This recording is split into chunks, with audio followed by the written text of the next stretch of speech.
welcome. Welcome to the college here in Singapore, and thank you so much for coming this evening for our conversation about the benefits of an IB education. Hopefully also give you a little information as to the programs, certainly the ones we're offering here at the college. Although right now this is a tremendously terrifying experience for me, I am actually really pleased to be speaking about this subject. This is something, the IB programs and their impact is something that has had an impact on my life as a teacher, and it's certainly something that's going to affect the lives of both of my children as well. So it's something I feel really passionately about. Now, I really feel the IB programs are something a little bit special. I truly believe they're individual, unique even, within this sort of international educational sphere. Now, I've been an IB teacher now for about 20 years, and a teacher overall for 29 years altogether. And I've also had the privilege of coordinating or leading two IB programs at different times. And even prouder now to say, thanks to the college here, that I've taught in all four IB programs. But I also have a little bit of an international sort of background, which I think adds to my interest in the IB itself. So the actual first school that I attended is this one here, which was, I was in Beijing at the time, and it's the People's Kindergarten, number 3, one of the kindergartens that allowed international students to attend during the time of Chairman Mao, so that was the beginning of my schooling. This picture here, where I had slightly more hair than I currently do, is, although just as badly cut. Anyway, so that particular picture is from the Anglo-American school in Moscow that I attended, which we are studying sort of an American curriculum broadly with some elements of the UK curriculum as well. The first school I ever taught in is this one here right at the top there, a school in Nepal, in Kathmandu, where I volunteered as a teacher. That's the very first time I was ever in a classroom, teaching a class of 103 students, some spoken English lessons. But in terms of my career, I've been lucky enough to work in some really amazing schools, and some of them offering A-levels, some of them offering the IB. So starting out in Hong Kong with a few schools in Hong Kong, I then taught at one of the original IB schools, I believe the 14th school ever to offer the IB program. So I've been offering it a very, very long time. In Vienna, I've worked for the IB itself in terms of working with them to create some resources for students and for teachers. And then worked at a school in Switzerland where they offered all three of the 4 IB programs, and then coming here to Singapore now where we offer 2 of the 4 IB programs. And I think that growing up overseas element really gives me a strong connection to the IB and to its goals. So the IB offers 4 programs altogether. You can see what's called the models up here on the screen. The top 2 programs there, the one on the left at the top, the yellow one is for our primary year students, so our junior school type of students. The red one on the right-hand side is the IB's alternative to the GCSE program called the middle years program. The 2 at the bottom are the ones that we'll be focusing on, I'll be focusing on in this conversation. The one on the left is the IB diploma program, which we offer here, and the one on the right is the IB career-related program, which we also offer here. So I thought it was a good point just to start. I know some of you are here to find out the basics of what the programs look like, so I'm going to make sure you do leave with that information. So the IB diploma program, which we offer here, and many schools in Singapore do, consists of 3 subjects taken at a standard level, 3 at a higher level. So the higher level subjects, you spend more time studying those subjects, and it's in a little bit more depth. And then the very, very special part of the program, which is the core of the program. Now, the core is something that all students study, irrelevant of whatever subjects they happen to be taking. They look at critical thinking, which the IB deals with in a course called Theory of Knowledge. They also engage with creativity, with action, sport, the sorts of things, and also service. And service is something that goes across all IB programs and is a real differentiator and something that's very important to me and to the college. And they also engage with a university level or university quality research essay called the Extended Essay. Now the CP, the sister program, the IB career program, here you start with a career-related study. Now that is where students can follow their passions.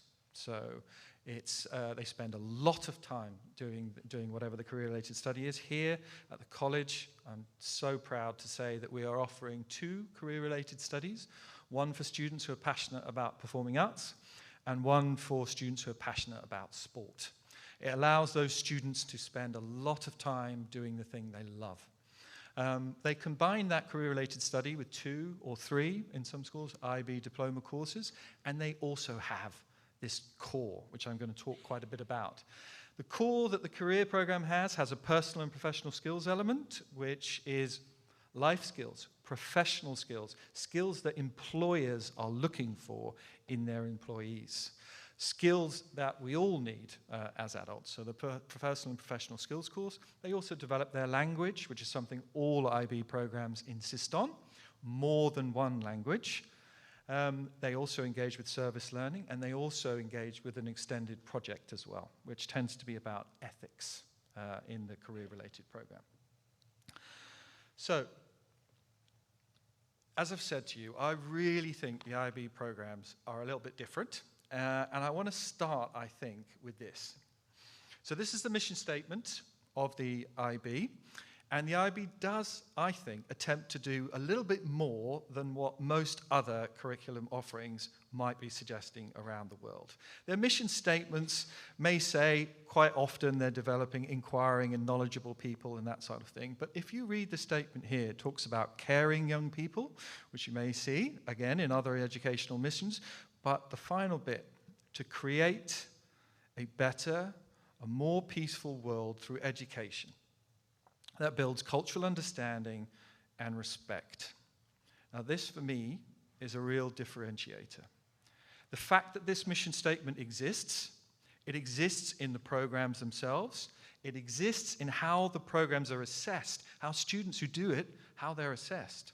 It exists in what the students are asked to do as part of their educational journey through the school.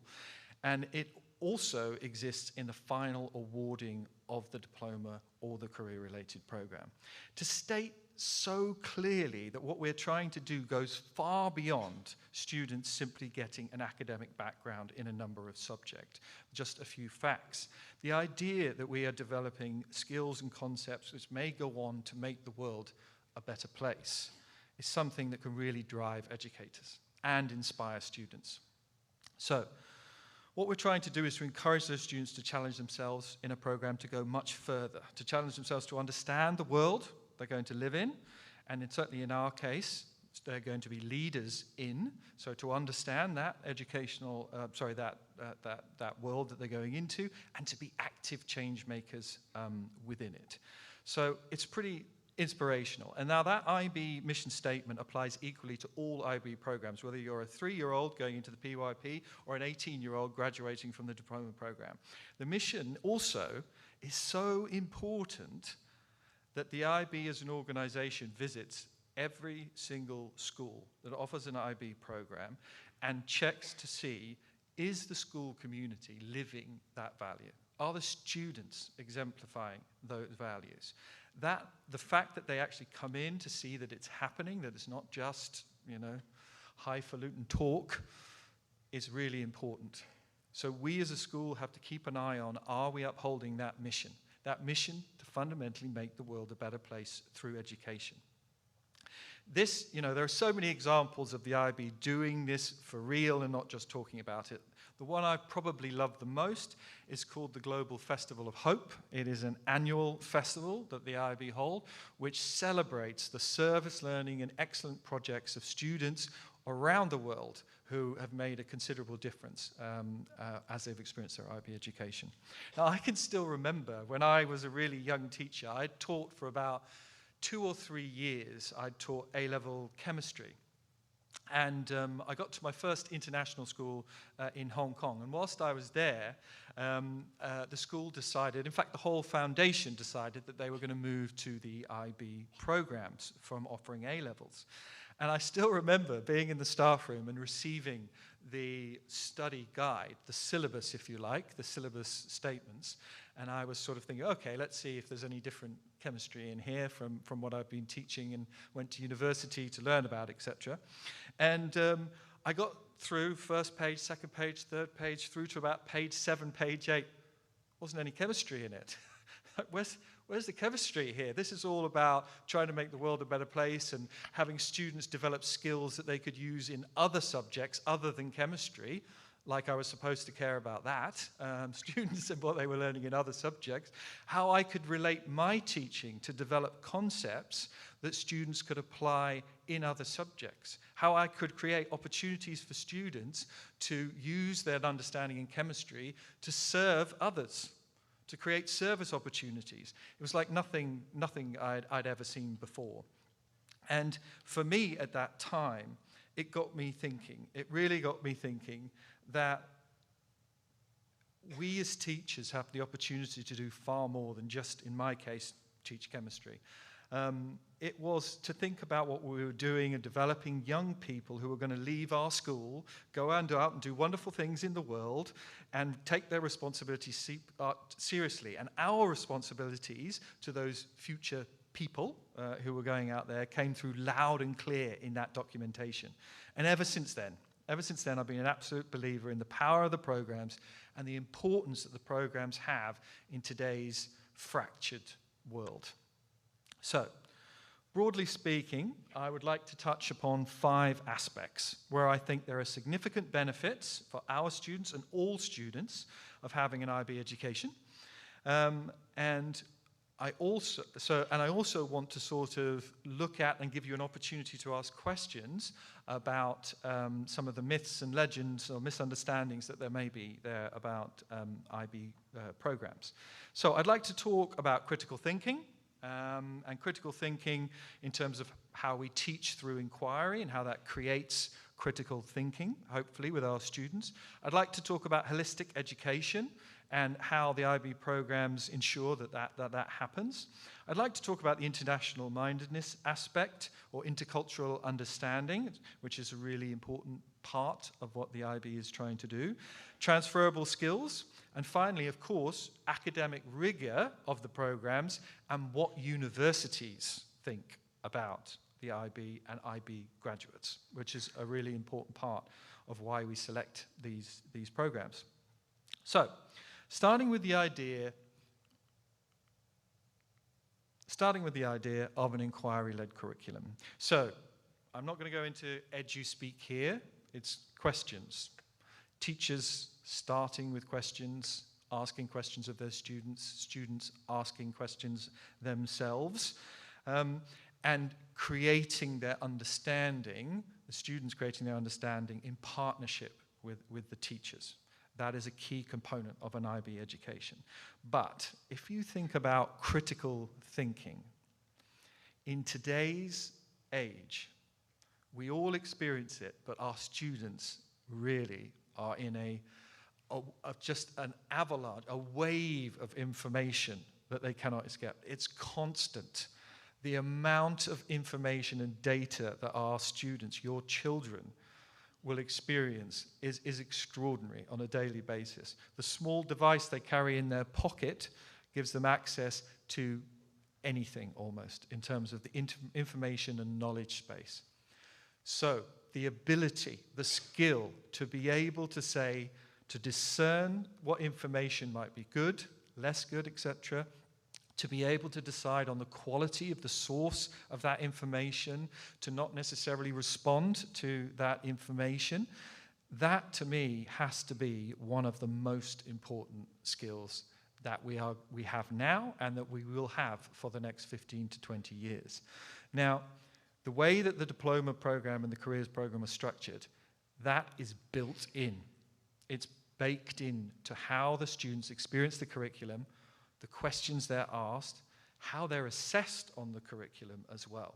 So to be able to have students who are critical in their thinking and discerning is a key component. For example, in the diploma, in that core that I mentioned at the beginning, there is a program there or a course there which all students study called the theory of knowledge. And the theory of knowledge is where students are deliberately exposed to ideas of bias, to ideas of discernment in terms of deciding on sources, and how we create the knowledge that exists out there in the world.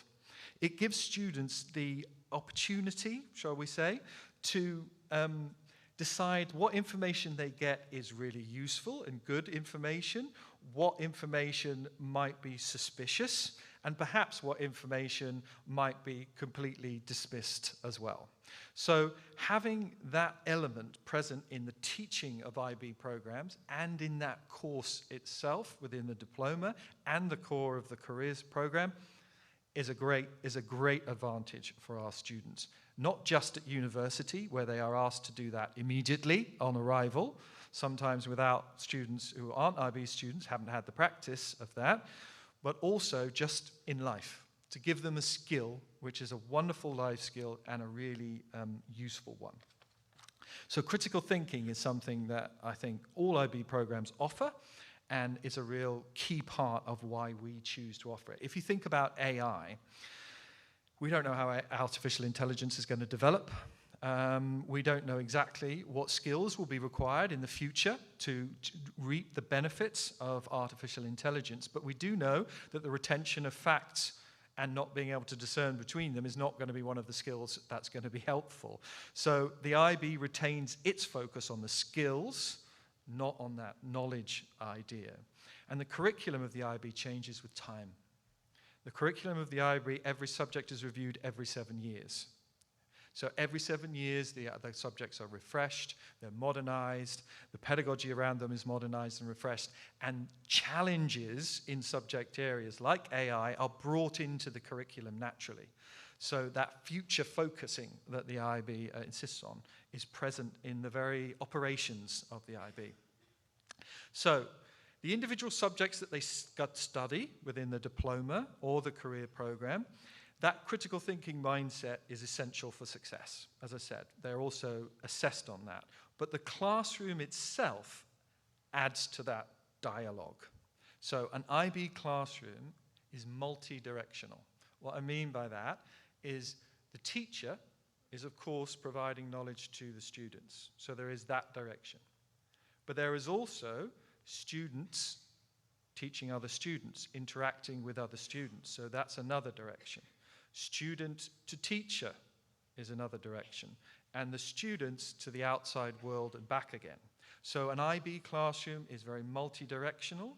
It's very interactive and collaborative in that way. So information is not just taken from the teacher, delivered to the students. The pedagogy required for the students to be successful means it's got to be a much more dynamic, multi-directional classroom. Now the IB calls those sorts of ways of teaching, it calls them approaches to teaching. That's how the IB refer to them. And those approaches to teaching, again, are looked at by the IB in all of the schools that offer the IB programs. It's not just something that's a nice to have, you have to have it. So if your students, your children are in an IB classroom, they will experience that type of teaching and learning. They will benefit from that type of teaching and learning. Yes, they're also asked to know a lot of things as well, but they get the benefits from that multi-directional type of teaching.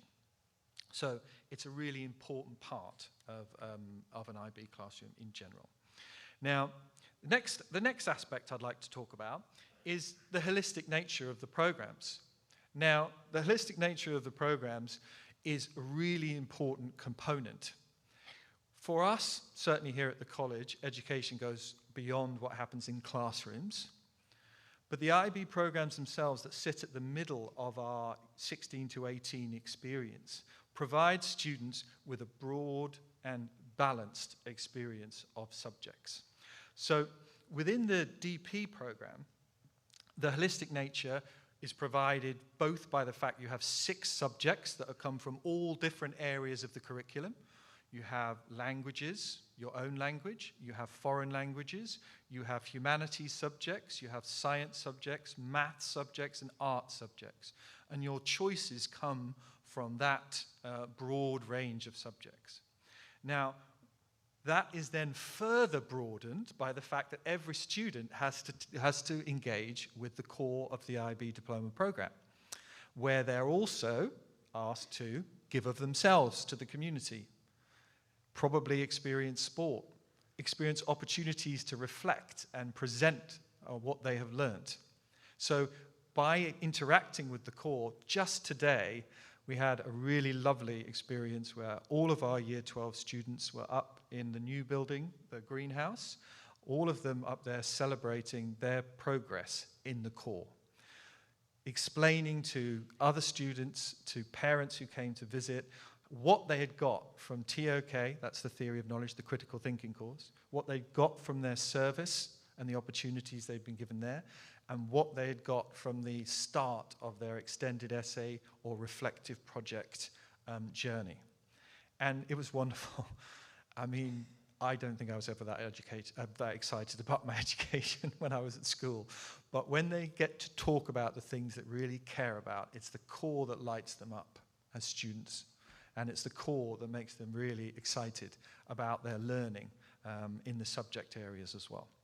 So it was a really nice experience today. Our DP and our CP students were celebrating the core.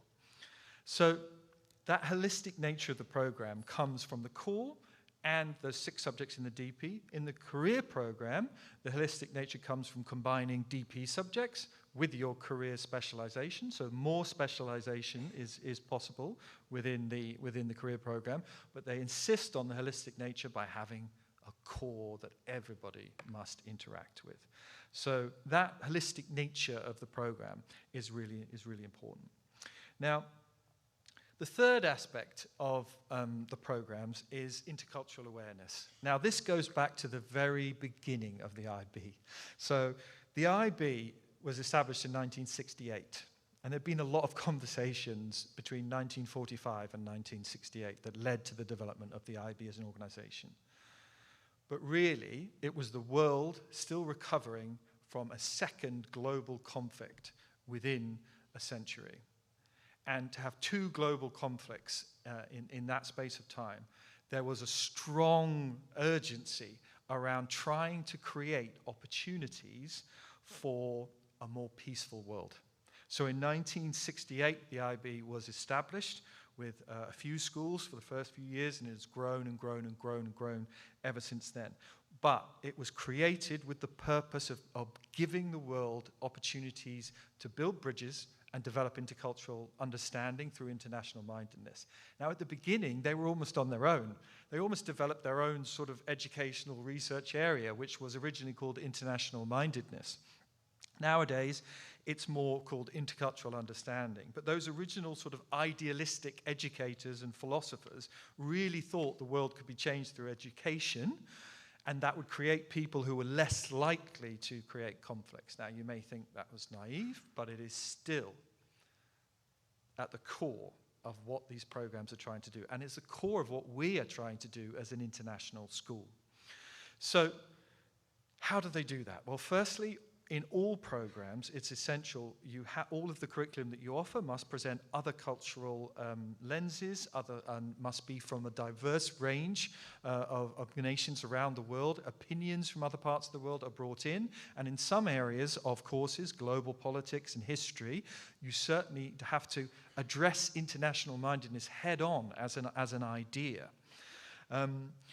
Also, if you look at the languages aspect of the IB, in terms of studying books and the language in the first group of the IB is available. You are available to study 55 different languages there in the first group. And the culture and the books that are represented in those 55 languages. That is an astonishing commitment to bringing other cultural views to the minds of students, to seeing the world for its connections, not for what pulls us or separates us. So that intercultural understanding piece is something that's really important to the programs and to us at the college. Now, the last thing really, before I talk about university element, is these transferable skills. Now, I've already said knowledge is important and content is important, that students interact with content. But it's more important that a student has the skills to find good facts, to discern good information, to present to others, work with other people in different languages. Those skills are the really important ones, and the ones not just that employers are looking for, because I'm sure there are many employers in this room, they are looking for those skills. Universities are looking for those skills too, okay? Universities want students arriving at their door already able to do all of those things. To have media literacy, to have discernment, to have critical thinking, to have presentation skills, all of those things that the IB insists on within their programs. So those transferable skills are really important. Now, they are reflected in what the IB refers to as the learner profile. So the learner profile guides all IB programs, all 4 of them.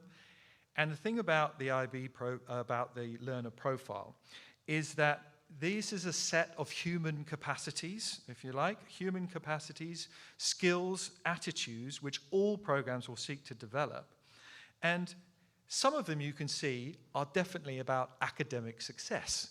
So, you know, certainly you can see on there, there's knowledgeable, being a thinker. Those are the kinds of things that universities, of course, are looking for. Yes, when I went to university, it was the only thing they were interested in. But there are other things up there which actually really speak to the skills that will make students happy and will make students successful when they go out into the real world, as it were. We all know as adults, as employers, in this day and age, we're looking for a lot more than knowledgeable and thinking. We also want students that can ask a question. We want people who can work in big groups or small groups that can present their ideas. We want people who can be charismatic, but we also want people who care about things. So you can see principled is up there as well. Now, these are a set of attributes. The IB goes further than saying they want students to develop these. The IB also hopes teachers will hold to these values and parents with an IB community to hold to these values. So the IB really asks a lot of the communities that offer these programs. And I think a lot of them add together to an entrepreneurial type of bucket of skills. The risk taker is up there. It may seem unusual, it doesn't translate well in some languages, but a risk taker is the person who says, oh, can we do that? How do we do that? Can we go ahead and open that business? Can we start that? Can we make this product? That entrepreneurial aspect is present in the learner profile and present in the IB Diploma and the IB Careers program. I'll give you a little idea of why I think these are important. A set of those skills, if you're developing those in your education at school, it can serve you well at university. I'll give you an example. As a group, Education in Motion, all the colleges in that group, we send about 1,000 students to the US a year to do university courses in the United States. Now, we keep a close eye on our alumni, and I'm glad to say that the United States also produce a lot of information about what happens in universities. And one of the things they look at is how many students either restart a course at university or change university completely, as in don't make it through the first year. And in some states in America, those rates are 45%. But for our IB graduates that we have sent to US universities from the whole group, not just Dulwich College in Singapore, 3% of those students have either not completed the first year or changed course. Because those IB students, they are resilient, they are determined, they are organized. They are the people who will finish. They will finish well, they will finish strong, they will get the qualifications that they need. And there's real data to support that. We keep a close eye and we communicate with universities, university application officers, we know they love IB students. The American universities love IB students so much that depending on what grade you get in certain subjects within the diploma, you get college credits before you've even arrived, showing quite how much they appreciate what an IB education gives the students. They love them. University application officers love IB students too. So for all these reasons, that's how we put together this package of why we offer the IB. Now, as with many excellent things in the world, there are certain myths and legends and misunderstandings that develop around these things. The IB is not immune to that. One of the definite myths that exist is that IB programs are only for the elite of students. The very, very most intelligent students only are the ones that can cope with IB programs. That's simply not true. It's not true. IB programs can benefit all students. Now, in most schools where the IB, DP, and CP are offered, the diploma program, the career program, in most schools where they're offered, there's no academic selection. There's no academic selection to get into the school. It's completely open entry. You get a wide variety of academic abilities. Certainly in the two schools I mentioned earlier that I worked in earlier in Europe, they were both open entry schools. The DP and the CP can support students of all abilities. Do you have to work hard in the IB? Yes, you do have to work hard. Do you have to be organized? Yes, you have to be organized. And there's a lot in that part. But that's because we're trying to achieve so much more than just pass a few exams. But being organized is a key skill in the 21st century anyway. Being able to manage your time in a world where you're constantly asked to go faster is an important skill. But actually, it's not the IB. The IB is not designed to be for extremely able students, but there are plenty of schools in the world where they offer the IB and something else, where, yes, they are pushing the IB at the top end of students. And that's where I think this reputation comes from. But that's not the way the IB is designed. That's the way the schools are operating in terms of how they pitch the DP and whatever CP and other programs that they may have. So, for me, the transferable skills that come from an IB program, which is broad and balanced, led by inquiry to give that critical thinking with this global, international-minded lens on it, that is what we want our students to have. That's what we want your children to experience. That is why we choose the IB programs here at the college. And we don't choose anything else. So that's what I wanted to talk about today in terms of the IB programs. But we get to the useful part now, which is you get to ask some questions and listen to other people, not myself. So if the panel would like to come onto stage.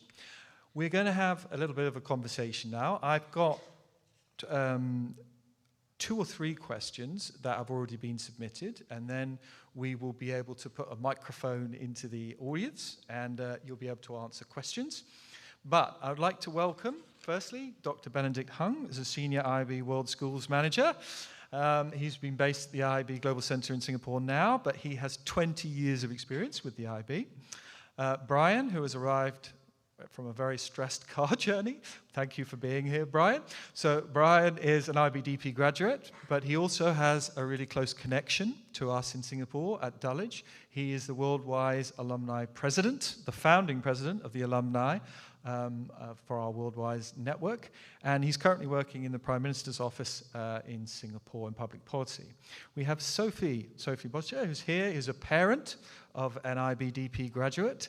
She's also the parent of an IBDP current student, and she is also the parent of a future IBDP student. So congratulations, Sophie. I think that's 3 stars. We also have with us, I'm delighted to say, our 2 IB program coordinators. We have Lisa Nevers, our DP program coordinator, and we also have Charlotte Martin, who I'm delighted to say is my wife, but also is our IBCP program coordinator. So we are a IB family, I suppose. Anyway, so I'm gonna start with the questions. It's a couple of the questions that were submitted, and then we'll move and you can ask any questions you would like.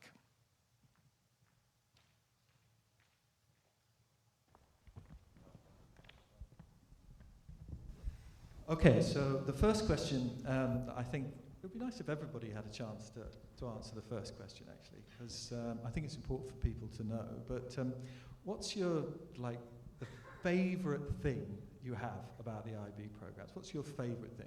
Charlotte, do you want to start? Disadvantage of being married to you. I think it connects to a lot of what you've said before, and I'm going to answer this on two levels, both as a teacher and as a program coordinator. But I would think, as a teacher, my favourite thing about the IB is that it's more than just content. As a maths teacher particularly, we get to connect big ideas, connect what students are doing in one particular topic with what they've learned previously, and we have the time and the space to do that, and it's given importance. We connect it with TOK, so students in maths are thinking about different types of proof and the rigour of proof. It's more about just the content, and that creates students who've not just learnt maths, but are starting to think like mathematicians. And for me, that's the big difference. As a program coordinator, going back to some of that holistic education, the students, for example, if I just think about our sports students, we've got a student doing business, so they're learning, I need to give some context, not everyone knows as much about CP as I do. So we've got students on the CP sport pathway, and so that's their major, they're focusing on sport, but they're also doing diploma courses to support that, to create a holistic education. So for example, we can have a student who's doing the sport pathway in CP, doing a diploma course in business, and they're learning in business sort of academic models of leadership. In the sports classroom, when they go into the sports classroom, they're then applying that in a sports context, looking at leaders in the field of sports. What does that mean? What does it look like? They're then going into their core classes and thinking about their personal development. Okay, how do I show leadership? What's my model of leadership? Where am I on that level of leadership? What do I need to develop? And then going back to their sports classroom and trying that out in practice and seeing how that fits and what's still left to develop next. So it's that sort of everything coming together that creates for me like a big picture of education that's meaningful and authentic. Thank you. For me, I've been teaching the IB for 18 years now across Southeast Asia in different various schools. And for me, it's always about the personal growth. A couple of things that Jacob touched on were the transferable skills. We call those the approaches to learning skills, and also the IB learner profile. That is true, and it's lived, and it happens in the classroom and outside of the classroom every single day. One of the things I say to the students at the beginning when they start their journey on the IB, as the IB diploma coordinator, I always tell them that they will be thankful at the end. They will thank us at the end for the journey that they are on. And they all look at me terrified, and I continue to say it throughout their journey when they start to struggle, because there is a struggle in the diploma. I think we've been very honest about that. And the struggle is purposeful. The struggle is built into the philosophy of the IB. It's about managing deadlines. It's about being consistently reflective. It's about having that pressure of managing 6 subjects plus the core. That is deliberate. And it's deliberate so that students do develop these organisation skills and these transferable skills that employers are looking for in the real world, that universities are genuinely looking for. College advisors, university advisors, they say that one of the skills that they look for in students, and they know that they will be successful at the end or throughout and at the end of their course, is that they can manage time. They can manage time, they can manage deadlines, they are resilient, as Jacob said. And over 18 years, I've seen 18 years of students go through. I'm still in touch with many of my students, some of which I'm afraid to say are 30 plus years old with children. And they still stay in touch with me, and they will still say at the end, Miss Nevers, you told us it would be worth it, and it was. So I guess the one thing that I really like about the IB for the years that I work in a school and now in the IB office is the reflection piece. The reflection piece, that's all so critical in the younger years program, the primary years program, the middle years program, and now obviously in the DP and the CP, DP and CP as well. The reflection is not just to be assessed, but asking students to pause, to really contextualize what they're learning, and to bridge what they learn in the classroom to bring it out to the real world. The reflection is a very critical part in a lot of the assignments they do, but also in the core. In the PYP, we have the reflection piece within the exhibition. The MYP, we have personal projects. And now in the DP, we have the reflection in both CAS and extended essay, and also in the reflective project in the CP. So going from the effective reflection to the critical reflection, that's so critical for nowadays, especially for us as well as adults, that we need to take time to pause, to really understand, are we doing what we're supposed to do? Are we doing meaningful work? And I think that's what I really like about IB, that's the reflection piece. It's also part of the IB learner profile, the reflectiveness. Hi, everybody. My daughter's in year 12 at the moment, and today they had their big CAS fair, which is a creativity, activity, and a service fair. And they have to produce a poster which would explain what are the activities they've covered and what they've done over that time. And it's blown my mind away actually today, just going along to see that, because the opportunities that they've had in terms of doing various charity work, or things like doing lost property collections, sports coaching, have been amazing. And just some of the work that they put into of creating the information about each specific area. There were children who did trying to think what it's called now, a cooking course, and ended up doing a cooking course blog, and then that was also increased on their actual poster that they created today. There was also some students who were babysitting children for local families in order to allow the parents and mothers in particular to go out in the evenings to be able to learn new skills, new transferable skills. So there's been an amazing amount of different activities the students have been involved in, and I think it was quite amazing really, all the different areas that they got involved in. I think it's hard to say what specifically I liked about it, having gone through the IB program. But I would say, especially having graduated, I think there's a lot of things that I appreciated about going through that process. And I think the most important thing for me was developing the sense of inquisitiveness about understanding why we do certain things, why are we learning certain things, and how do we make that connection from what we learn in the classroom to outside of the classroom. And I think that's where things like CAS, things like TOK, really forces us to question what we're learning in the classroom. Like, how does literature connect to what we're doing in real life, right? And I think an example that I remember very vividly was in my IB program, I wasn't just learning literature, which is like abstract and like poetry, but we analyzed like song lyrics of like the most mainstream pop song at the time.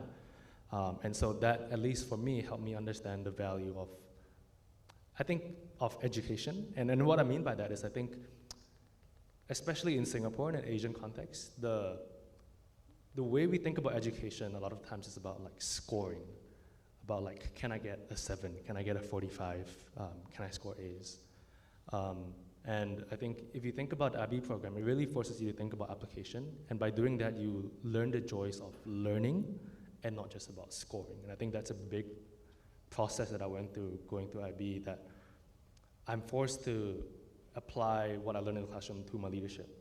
I was forced, because I needed to do CAS, I needed to think about, am I doing sports, am I doing leadership, am I doing community service? And that, I guess, also in terms of like a personal development path, made me think about, as a person, what do I need to develop to be a greater value contributor to the world, and where I play in the bigger ecosystem. I think that's not an easy question to answer, but I think the IB program forces me to be reflective and to think about that a lot more. And so I think how I would summarize it is, it forces me to think about the why a lot more, and helps me make that connection between what I learn in the classroom and outside of the classroom. Thank you. Thanks very much, everybody. That's quite a lot. Sophie, I wonder if I was to say to you, what would be your advice to parents of students about to go into the IBDP or CP? What would you say is like your advice to a parent considering that, or in that experience? Okay, well, my eldest son is, as I say, graduated in 2022. So he is studying in the UK at a university, and he's actually doing a geography degree. So he's very interested in all sorts of aspects of geography. I think trying to explain the interests. I suppose parents like to know where their kids are going to head off to even after the IB and things like that. And having had the experience of all the additional activities that take place during the IB, whether it's doing your TOK or the extended essay, it just helps them think and have time about creating the details about an extended essay, what's involved, what's the process of doing it, really puts them in good stead when they have gone to university, because I found from him that actually the first year was a breeze because he knows how to write essays, he knows how to do other various things which are related to his course and things like that, and also just getting more interested in the subject that he sort of wants to get exploring in further. So that's all I can say about on that one. Thank you. And I was just thinking, just last thing before we open up to everybody, Benedict, as somebody in the IB, what's your sort of, looking forward in the near future, shall we say? What do you think? What would you say is the most sort of exciting development that you're seeing within the IB as an infrastructure? Sure. With IB being a 50-plus-year-old organization, right, we are actually quite forward-thinking. As Jacob mentioned, every few years, every single DP courses get refreshed. We bring in few experts to make sure the curriculum content is relevant, is getting our students ready for the unknown in the future. But what's very exciting right now is we are doing something called a 16-plus review, where we are taking a systematic approach to take a look at what education looks like for students 16 years old, so both DP and CP. What are the opportunities? Are we still now going to just rely on paper and pen exams? Can we change what assessment look like? What about projects, project-based? We're not looking at just a single discipline assessment. What about multidiscipline assessments? These are the things that we are looking at right now, and very exciting that in a very, very near future, there will be, again, very regular updates for curriculum, but a very drastic updates to the entire DPCP together to benefit our students with input from a lot of stakeholders. So that's what I'm very excited about, and I think parents and educators should be looking forward to that exciting development. Okay, thank you. Do we have some roving mics? Oh, great. It's the one I left behind. Thank you, Lucy. So, anybody, any questions at all? Anything you think that you would like to know, or please go ahead. We're here to answer any questions to any one of us, or all of us.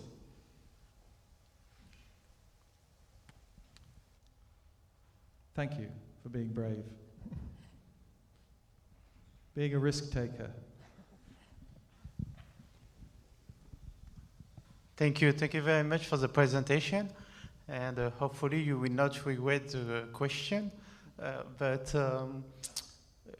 can you please explain what is the catalog available of subject in the IB program, and when our children are supposed to decide and select which subject they should choose? Thank you. At this college, the students actually start very early thinking about career options and their personal attributes and their passions and where that might lead, and that actually starts way down in year 8. We then have students choosing options for the first time for GCSEs into year 9. And actually, even that early, the students are thinking ahead towards the IB, especially in terms of languages. So that's as early as it starts. But as a formal process at Dulwich College Singapore, we start in year 11, and we start early year 11. And Charlie and I do presentations to the students to introduce them to the program, just like Jacob introduced it to today. And that process is a year long. So it takes a whole year, and we do many presentations to students and to parents. We have open evenings where parents and students are invited into school, and teachers are there with students who already take subjects, and we give information through that evening as well, direct to parents. And we then go through a process of students finally choosing their options. All of the subjects that we offer at Dulwich College Singapore, and this is normal across more schools, will put out the subjects that they offer on their website.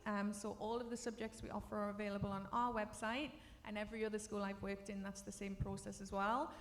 Obviously then though, students can't just choose anything that the IB offer, because the IB offer a whole wealth of subjects, and at Dulwich College we do offer a large range of subjects.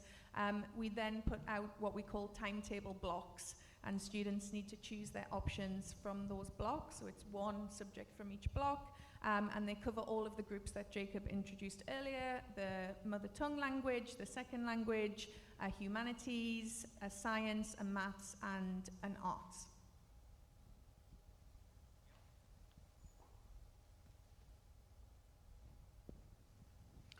Thank you very much.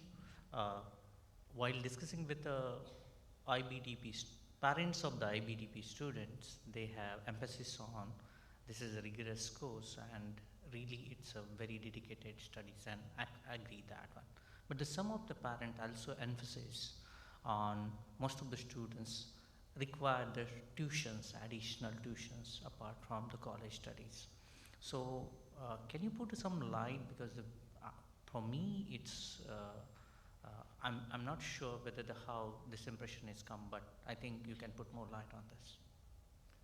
Sorry, it was a question mainly about tuition, was it? Yeah. So whether it's a myth or it's a reality that the student need the additional tuitions other than college studies. Okay, so all students are individuals, of course, they're all different. It's certainly not a requirement. I mean, Singapore, I would have to say, is one of the most tutor-rich cultures I have ever been in. That you certainly will get lots of offers as a parent for tutoring, but you know, I was teaching in a school in rural Switzerland where tutors were pretty hard to come by, and you would not find many students who were tutored. But in Singapore, you are right, there are quite a number that are. It is not necessary for the diploma, no. But some students have incredibly high expectations of themselves, and they have very high targets that they're hoping to achieve, and they will be the ones who may benefit from that. And we would certainly hope that our students, certainly here, would be supported by the teachers. But that's, you know, some parents choose to go for tutoring, but it's not a requirement of the IBDP, certainly.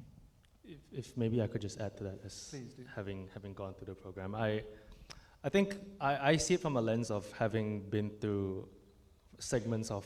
So I was in Dulwich College Beijing from year 10 to year 12, so that was about 4 years. And before that, I was studying in Singapore, where obviously we have like a very strong tuition culture. And it was a big shock for me, because in Singapore, if you wanted to do well in school, it was always almost like the norm that you needed tuition. And when I went to Dulwich College Beijing, no one had tuition. Like, not unless maybe you were taking like the SATs maybe, right? Which is not something that you generally are trained for in school, to take the exams. But, and that was very foreign to me, and it was almost like, I felt like that clutch was removed. But I think, what you also find in adult education, but also I guess the IB, is the peer learning culture is really strong, that you are pushed to teach each other and help each other grow in school, that I think that need for tuition is not like a necessity, unless I guess your child feels like that's something that they needed to have. I also think that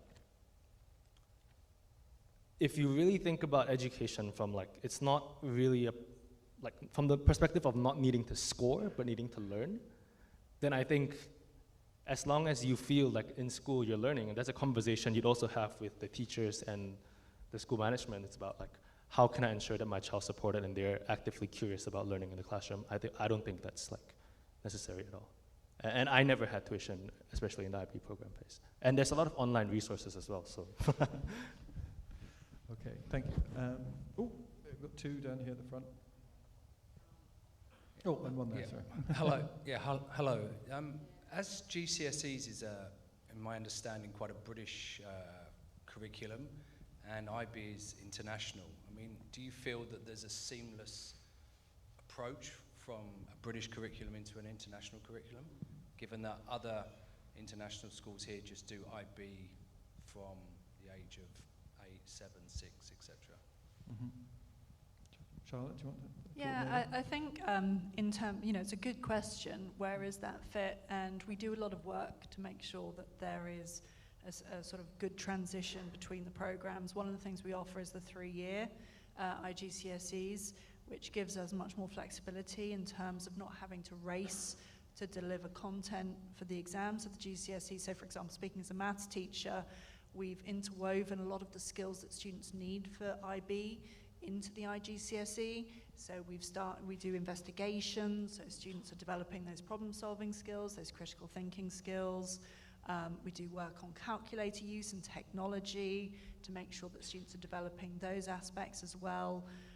So in terms of the curriculum in Key Stage, so in years 7 and 8, and then in 9, 10, and 11, the curriculum is developed to interweave those skills right from the start in year 7 all the way through to when they start the IB in year 12. I think it obviously depends on the school, but here at Dulwich College, our global citizenship values and our guiding statements are embedded into education from junior school all throughout. And as Charlie says, the 3-year GCSE here is there to enrich and to develop the skills and the intercultural understanding of the students through GCSE as well. So we're not going to say that it's completely seamless, because that would be untrue in terms of the demands and the rigor and the sort of the self-management skills that maybe aren't apparent so much in the IGCSE, but we do a lot of work obviously in year 12 to develop those skills. We put a lot of support in place and we try to make the transition as easy as possible. But in terms of your question about UK-based versus international, as I say, it does depend on the school. But at Dulwich College, we don't notice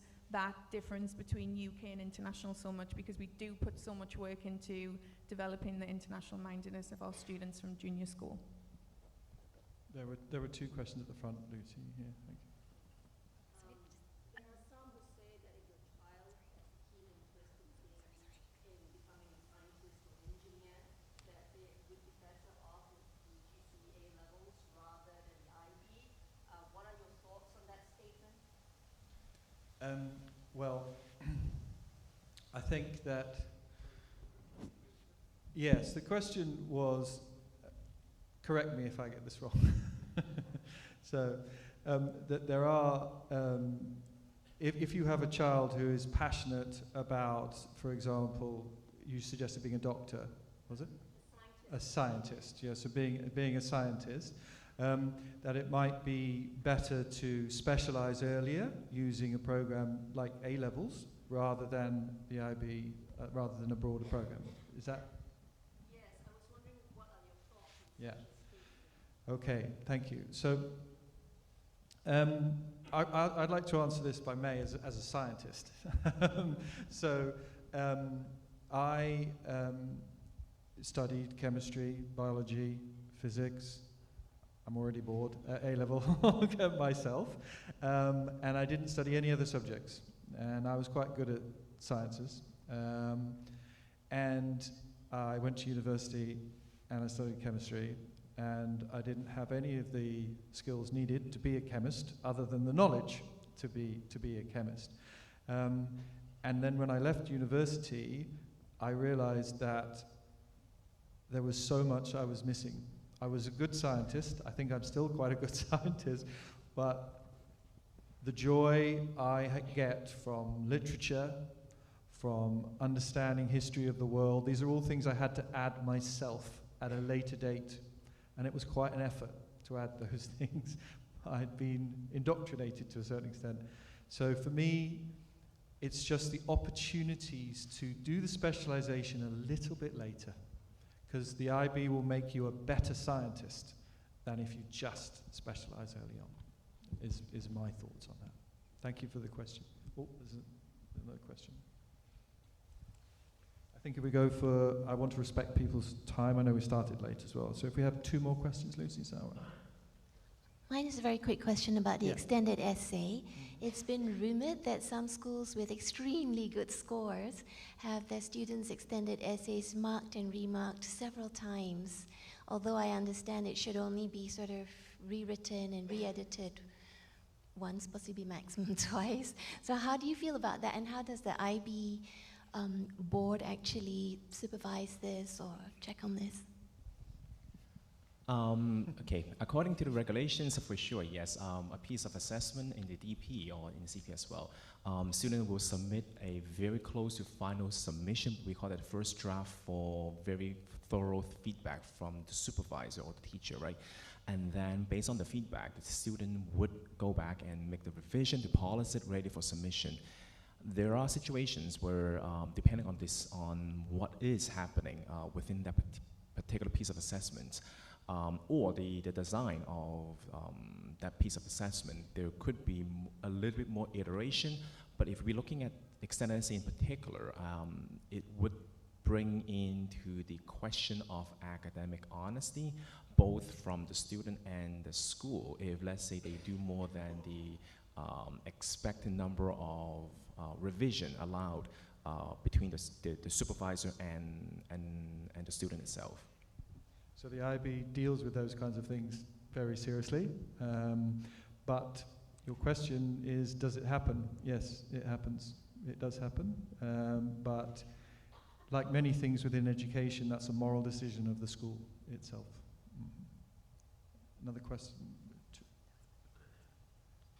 Oh, one here, one here. Just getting back to the link between IGCSE and IB, partially already answered my question, but in terms of choosing the subject, when it comes to choosing the subject, is there a path that you would suggest, like it's better to, when you're choosing IGCSE, choose already what you think it will be, or you suggest the kids to experiment as much as possible in IGCSE to be able to choose better in IB? Makes sense? I can answer that. We tell the students from year 9 to choose what they love and what they're passionate about, and their careers will come after that.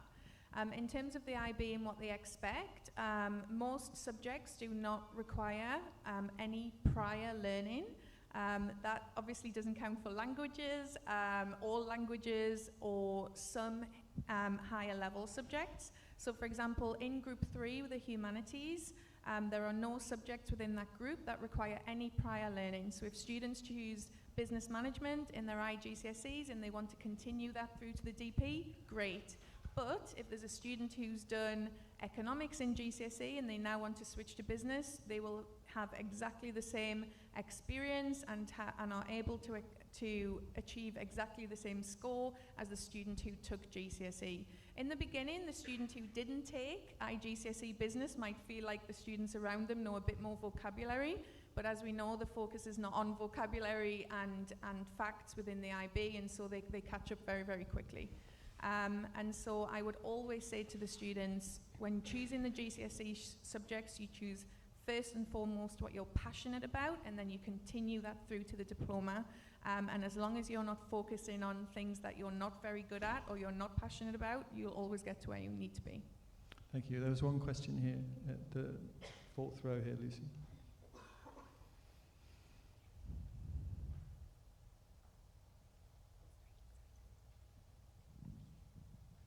Hi, thank you. My understanding is that IB program can be challenging, stressful. So I imagine there are some students who can find it difficult to cope, and maybe this can impact their mental well-being and health.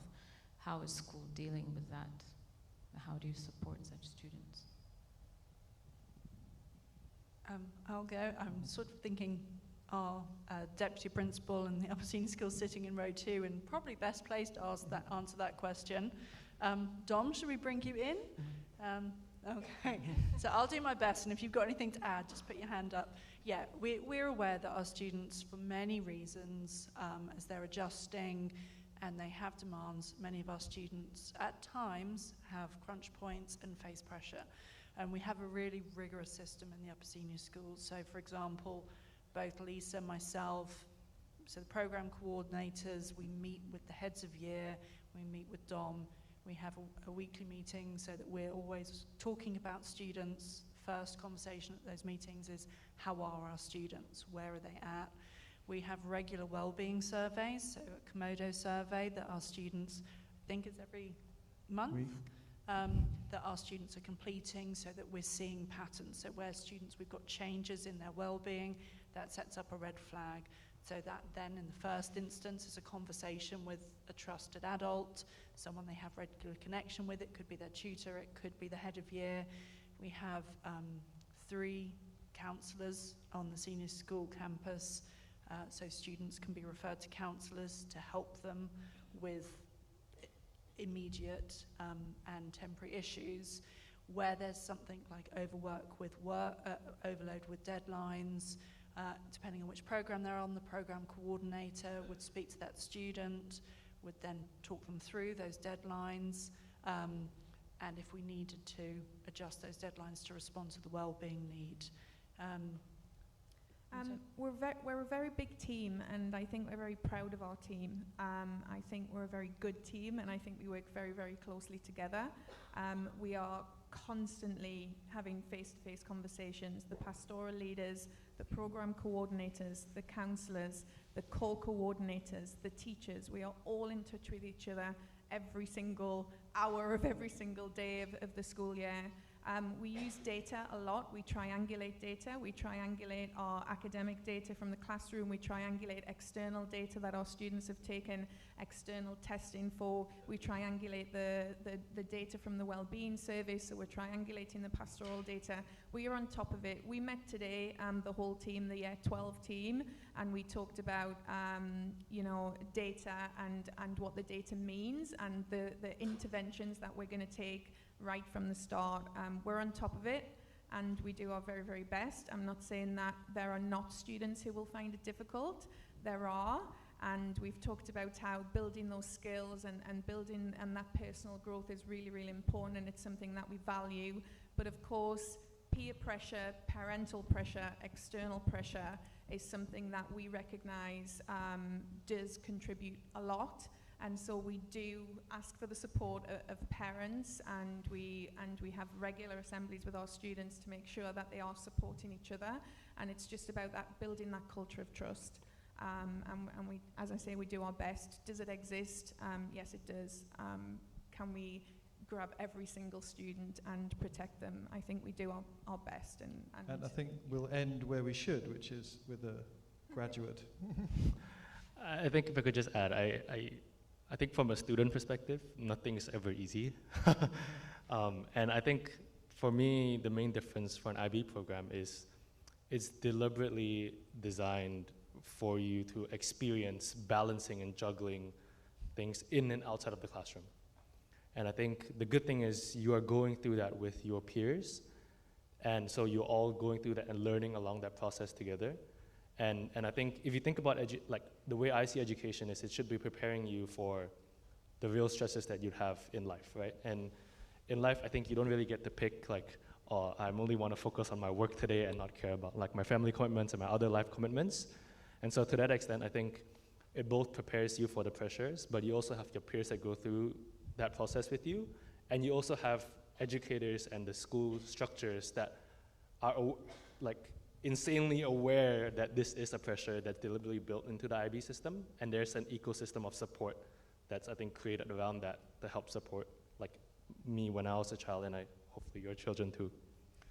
Okay, now I'm aware there are still a couple more questions, but I think we should draw it to a close there. I'll remain here. I'm sure the coordinators are happy to. We can answer a couple of questions afterwards if you like. But I'd like to thank the panel for their time, and thank you for coming. Thank you very much, everybody. Thank you for being here.